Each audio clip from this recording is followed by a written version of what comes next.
Welcome back, everybody. This is Mike with Trade My Gun. Here today we're going to talk about Dye paintball and the revolutionary hopper that they came out with in 2008.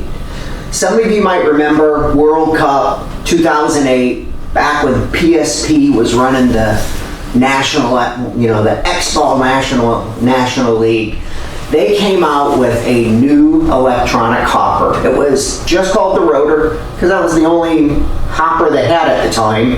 And prior to this, everybody was shooting the Halo 2, the Halo hopper, or the Empire Reloader, or you might even remember the Velocity Egg, the Aggie. Those were okay hoppers, but my gosh, if you had to tear one of those apart, it'd take 30 or 40 minutes to take the dozen screws out of it just to change it. And the battery compartments, they took tons of AA's and those screws always stripped out. It was just a nightmare for everybody. Dye came out in 2008 with the rotor, and within months, I'm going to say, if not everybody, 90+% of the paintball players out there converted over to the rotor. Well, that rotor is long gone. It's not in production anymore. But they have two hoppers that are better than the original release, if you can believe it. They have the LTR, which came out in 2018, which is really kind of like the original rotor. And then they have the R2 hopper, which came out in 2015. So the R2 replaced the original rotor, but the price tag went up also. So in 2018, they decided to come out with kind of a stripped down version that's very similar to the original rotor, but it doesn't have the windows. You used to get windows with the original rotor, and a few other little features that are a little different. But overall, the LTR is pretty much the original rotor. So now here we are today in 2023, and we have an LTR and we have an R2. So we're going to go into quite a bit of detail on looking inside of these, but to start with, there's really 5 big changes outside of the price that kind of separate the difference between the R2, which sells for between $190 and $220, depending on the color and style, versus the LTR, which sells for between $110 and $130, depending on the color and style. So outside of the price, the biggest difference is with the R2, you get an expandable shell. So you have a 200 ball capacity, or you can expand it, which we'll go into in a little bit, and make it a 260 ball capacity. All wrapped into one hopper, all toolless, no new shells or anything else. It's really an awesome loader. And then the LTR is just your standard 200 ball capacity, which is the standard in the industry. So that's the number one difference. And then I would say probably the second biggest difference is the lid opening. You've got kind of a standard size opening here with the LTR, and you've got this huge big mouth with the R2. It's 15% bigger than the standard LTR. The third difference, and they're both toolless. I'm calling this the toolless difference. So yeah, they're both toolless. You can change the batteries without any tools. But this one is 100% toolless, even changing the lid. When you go to the LTR, the only thing that isn't toolless is that when you go to change the lid, you got to take the top off and take a couple screws out to put a speed feed on. That's not a huge deal, but if you're playing a lot of tournaments, and we all know over a period of a few days, and for whatever reason, Mother Nature likes to follow us around at paintball events and give us a lot of really crappy weather. Being able to change back and forth between the lid and a speed feed can be the difference between winning a game and losing a game. So being able to quickly change that with no tools, that's a big deal. So that's the third item. Is kind of they're toolless, but this one is truly 100% toolless. Fourth item, and I'm only going to talk about 5. So the fourth item is the profile. They're both very similar to the naked eye, but the R2 is shorter by about 1/2 inch. This one's actually, the LTR is actually a little bit shorter from the length standpoint. This one, it's not shorter, it's not as long, but who cares about the length? And I'm talking about 1/10 of an inch. But from a height standpoint, which is the profile when someone is shooting at you, the R2 is shorter by about 1/2 inch. That's a big deal. And then the last thing is the weight. You might not think this is a big deal. The LTR versus the R2, this is 1.2 pounds without batteries. This is 1.1 pound. That's 8.5%. So you get 8.5% lighter hopper, which is really amazing when you think about the fact that it does expand as well. You get a 200 or a 260 round. So those are the 5 differences. Capacity, standard 200, 200, expandable 260. You got the lid opening, which is 15% larger on the R2. This is 100% toolless, including changing out the lid to the speed feed. You got the shorter profile on the R2 versus the LTR, and then 8.5% lighter weight. So there's the main differences between the two. And I talked about the price as well. You know, $200 versus $110. Now, what we're gonna do is, I'm just gonna show you the insides of this. So we're gonna open these up. I'm gonna start with this one. I'm gonna pop the lid. Let me show you this too, because that can be frustrating. There are some hoppers out there that, man, it's hard to get the lid open. And I know most of you are gonna change it out and put a speed feed on it. But again, on rainy days, this is important. So they both work really well. You just pop the lid up.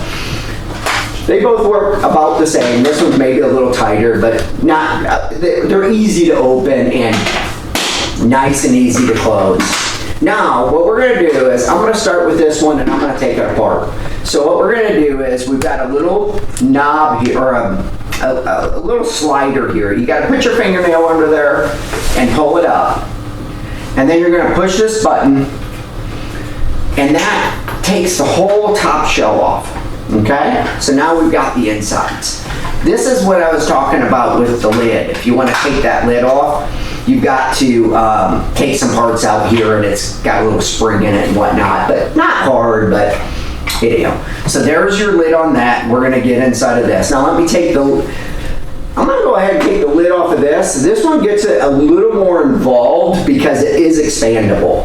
So on the back of this hopper, we've got 2 ways that we can slide this. This slides. If you wanna expand the shell, you turn it to the left, and you just pull it up, and voila. Now we have a 260 round motor hopper without changing the shell. So awesome. Now I'm gonna push it back and push it back down.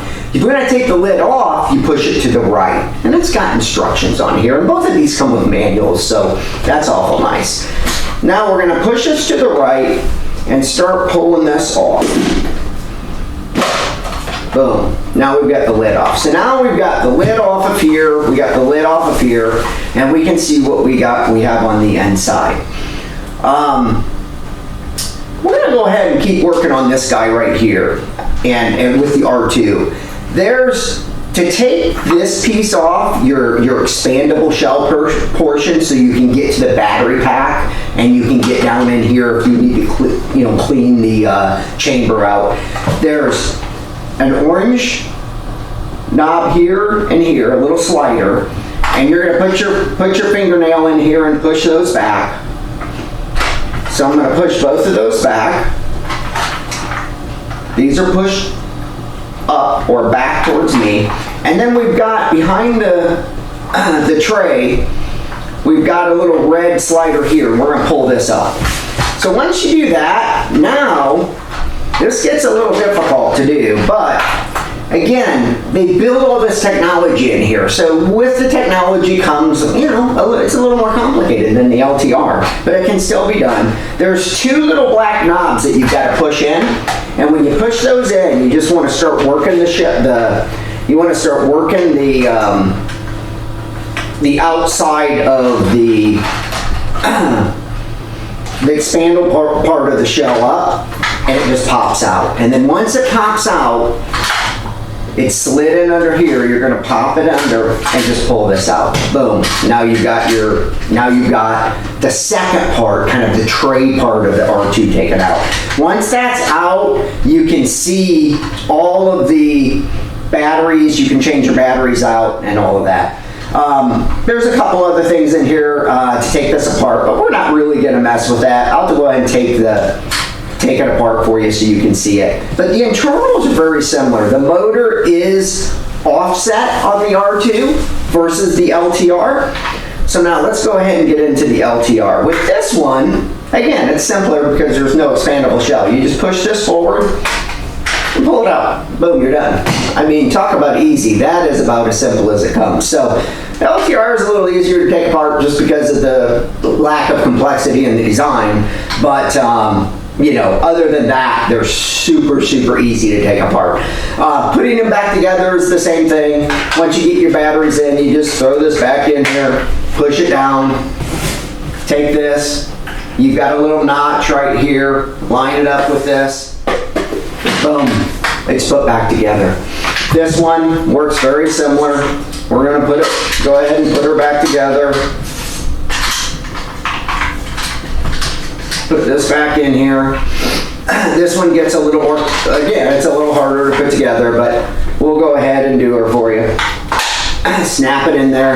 And then once you get in here, make sure that the red slider is up. Okay, did you hear that click? Make sure it's up because it tends to get pushed down when you're messing around with it. So before you shove this all back in and you're trying to fit the shell on, figuring out how it goes back together, pull that back up. And also make sure the sliders stay back, which I've never had a problem with that. Those sliders, they're a little hard to move even. So when they're back, they're back. You're not gonna have an issue with that. But this back slider with the shell, that's probably gonna be pushed down, so make sure you pull that back up. And then you just wanna kind of finesse it back into its slot so it's nice and level. Once you get that done, you'll go ahead and push that back down so that it locks in place. You're gonna go back to these two red things. I don't have any fingernails, so it makes it a little difficult for me. And I'm gonna push these back. Okay, I've got that in, and then you're gonna put the shell back on. Now, when you put the shell back on, again, you're gonna line it up in the front. Before you start putting it together, push it to the right, okay? So push it to the right, make sure it's kind of lined up. If you don't push it to the right, it'll be a lot more difficult to get it back together. There we go. Push it to the right. I may not have it lined up right.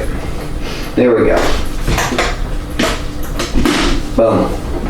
Now we're back together again. Simple as that. Couple of the little features. Of course, this is, you know, an extra 80, 90 bucks. Both of them come with the manual feeder. A lot of people call this the anti-jam, so you can release the ball. But the other thing, if your batteries die or the motor dies for whatever reason when you're on the field, you can manually feed cake balls with both of these hoppers into your gun and keep playing. So, you know, I mean, that's something that I know myself. I've had that. Of course, you should never go on the field with dead batteries in your equipment, but we've all done it. It happens. So that's a nice feature. Plus, they both have the standard on-off button. This also has like a power boost button, and also, and that's for feeding for like anti-jam to try to get it unjammed. The other nice thing about the R2 that this one doesn't have, it has a couple of features. It's got a low battery indicator and low wall indicator as well. So, you know, features that you don't get with this. Again, I normally, you know, I don't think that's something that practically you're going to use. The low battery indicator is, but the low wall probably not. But, you know, it's a nice feature. So, those are the differences, you know, 5 big differences on the R2 and the LTR. Both of them are fantastic loaders compared to what we were dealing with prior to 2008. This is just like, you know, next age technology. I mean, this is incredible compared to what we dealt with the old Halos and Reloaders and 80s. So, and Revos, the Revolution hoppers, you guys remember, again, just lots of screws, heavy because of the batteries, hard to clean. Everything here is nice and simple to use. So, you know, whether or not you're going to get the R2 or the LTR, the choice is yours. You really can't make a bad choice, but for what you get with this, if you can afford it. And another thing I like to tell people is, you know, you buy a hopper and you can use this hopper on any gun that you have. I don't care if you're using a Tippmann 98 or you're buying your first electronic gun and maybe you got a invert mini GS or something like that, and then you work your way up and you want to get maybe a 170R G-Tac.